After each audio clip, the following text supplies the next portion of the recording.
When was the last time you had someone giving you some career advice? You know, it's great to get some kind of advice or some tips to improve our career. And if you're starting right now, if you're in beginning, in the first years of your career or your professional journey, of course, it makes a lot of sense to hear what other people are saying. So no matter if it is a good tip or a bad tip, in the beginning, it's very common that we try everything without knowing what was good, what was bad before. We need to try.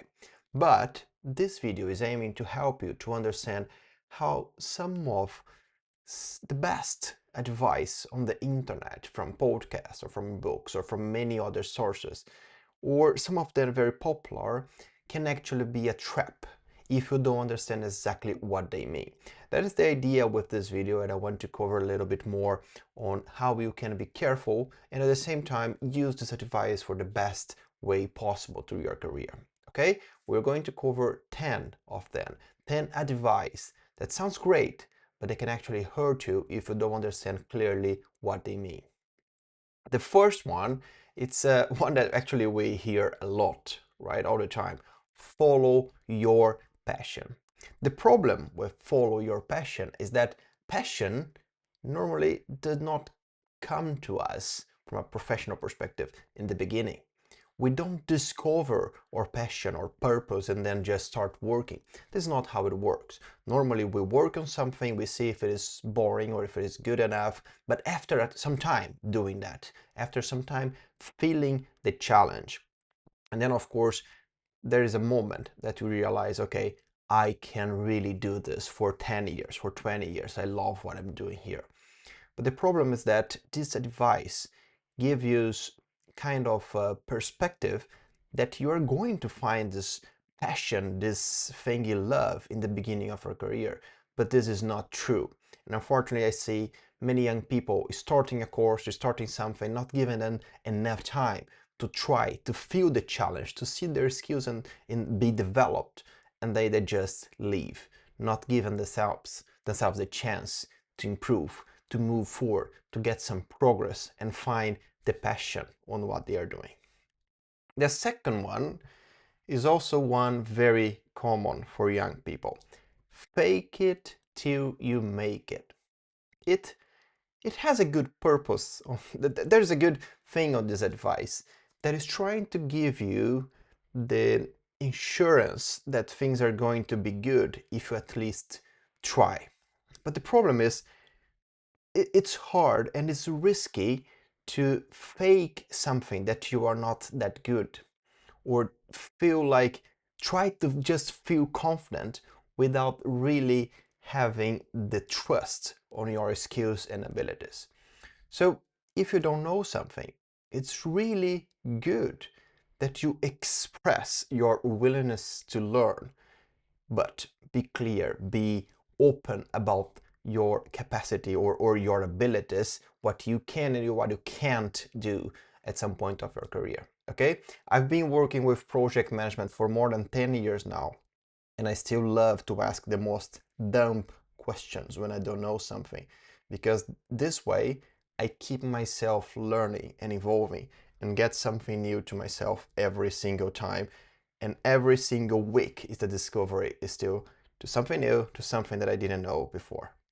Okay? The third one, say yes to everything early in your career. This one, it sounds quite ambitious, right? It sounds like something that makes sense. You should say yes to a lot of things, and then you're going to be involved in so many different things, and then you're going to discover what you're good, what you're not good. But the problem is, priorities are important since the beginning. And if you don't prioritize, if you don't clearly what you should be focusing your energy, what is should be the most important and the most important thing to do and the thing that you should say no, you're going to face some kind of challenge when you actually need to decide and your energy, your time is limited. So it's important to say yes to the right things and a respectful no to the ones that are not going to move yourself forward. In the beginning, I know it's hard to discover that. It's hard to discover what exactly it means non-prioritized items. But instead of thinking from the beginning, like, what are the other people you should say no, try to reflect on the things that you are doing, you, with yourself, that you can say no. Like that social media feed that you keep scrolling and scrolling, trying to find the next funny video. This time is not coming back. And saying no to this kind of things is also prioritizing your time in a very smart way. The next one, it's one that actually, it makes a lot of sense, and I think I said that to myself many times. Work hard and success will follow. You know, effort matters, and hard work is probably one of the things that I value the most in other people. But the problem is that if you just keep yourself putting effort and more and more hours of work without having a strategy behind that, unfortunately, you can see yourself burn out, feel tired, not having energy for your hobbies, not have energies for your family. So work hard is crucial. It's very important to success. But just work hard or work hard on the wrong things, unfortunately, will not move you forward. One of the things that matter the most in business um, is the result. And it doesn't matter for the market, for your customer, for anyone around you, your manager, if you spend 3 years of effort on something to get a result, another person spend 3 hours using AI and other things to get the same result. Your effort, it was good. You probably have more, you know, cap more understanding behind those things that you solved because of those 3 years. But the result, the impact from the business, is still the same and the most important thing. So reflect on that to work strategically and make sure that you are not, burning your head out for things that maybe you could be doing in a different way. All right, the number 5 is one that I still repeat quite a lot, I think, in some of my texts, but I think it's good to clarify what I mean here. Networking is everything. This advice sounds very ambitious and very important, actually, and it is. Because connection with other people, it is for sure what will open you more and more doors in your career. It's your hard work can open doors, your skills and abilities can open doors, but nothing will open more doors than the right connection. But the problem with this advice is that people understand that you should just connect, just have more and more connections, just more and more people that you know in some company, some area. But this is not the truth. You should really connect with people for real, like human connections, real connections. You know what they like, you know something about them, you know something that they're struggling right now, and maybe you can help them. You know, helping people or networking with people, it's a two-way street.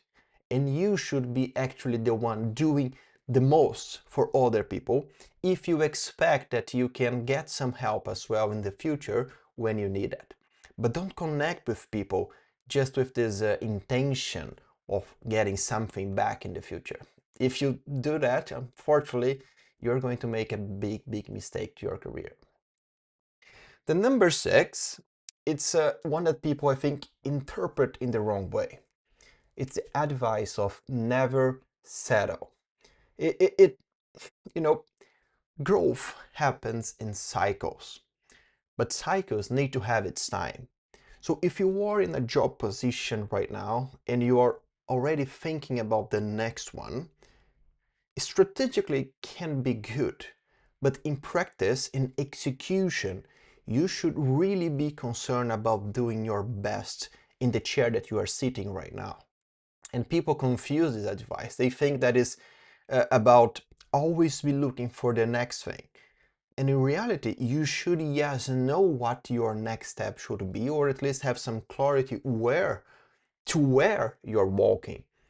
But if you are not focused on the present, you're going to miss a very, very important moment for learning, for getting things done, and the most important, to show to the people around you what you are the best doing, executing, solving. You know, the chair that you're sitting right now, the job position that you have, it is a great opportunity. Maybe you are just starting something and you're already thinking on the next position, the next promotion. This is not how it works. You should think about the growth cycles and respect its time. So be careful with this advice as well.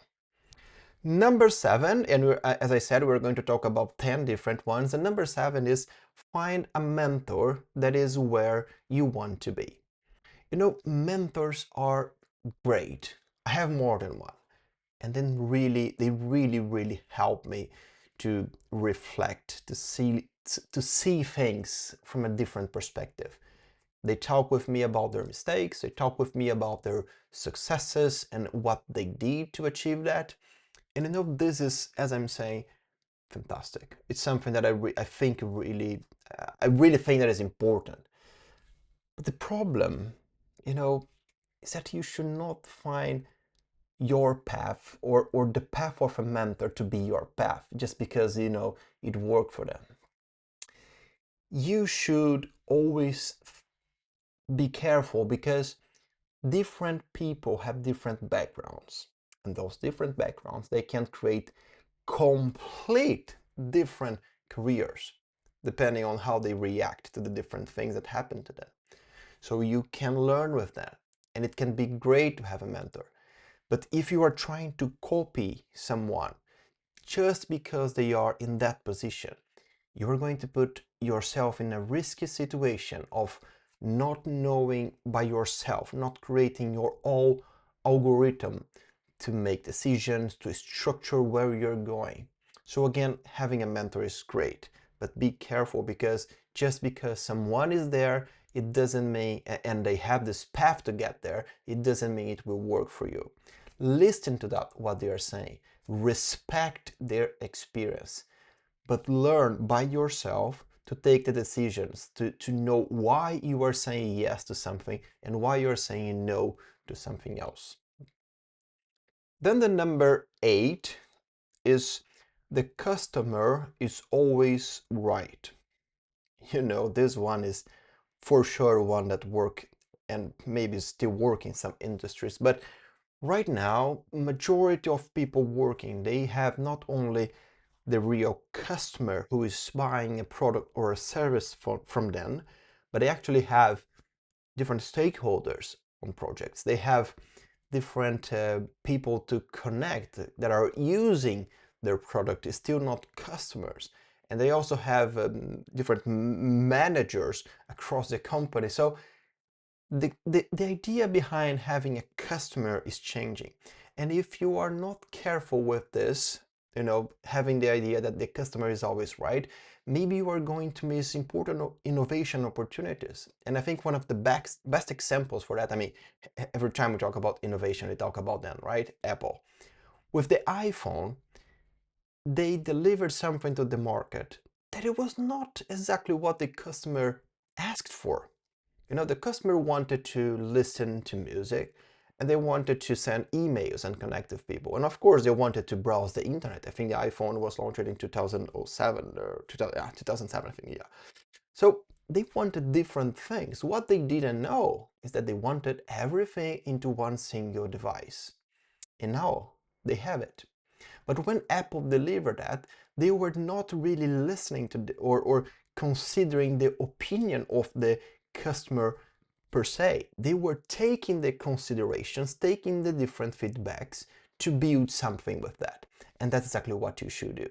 Get the different feedbacks, get the different point of views from your different customers, but be careful and make sure that you have your own judgment on the things that should define the journey for your product, for yourself, or for whatever you're building. All right, the number 9, then we have here, it's Be professional. This is a hard one, actually, because I believe that professionalism it's something very crucial, very important. But people misunderstand a little bit what it means. Because be professional, it is for sure be trustworthy, be reliable, have great deliverables, be someone that people know that when you are doing something, this will have quality. So you are a great professional, but you are also a human. And in a world where we are already working with information technology in a different way, now with artificial intelligence, AI around us, it's important to remember who you are.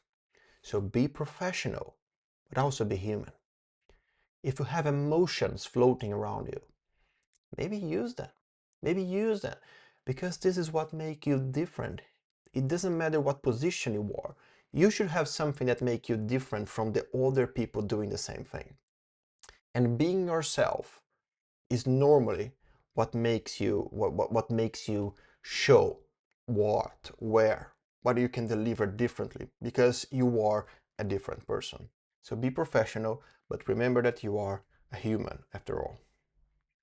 And finally, the number 10, very connected with the number 1, is do what you love and you will never work. Ah, that sounds quite poetic, right? It sounds like, a deep reflection. You can for sure work with what you love, and that would be fantastic. You never have a work day anymore because you love what you do.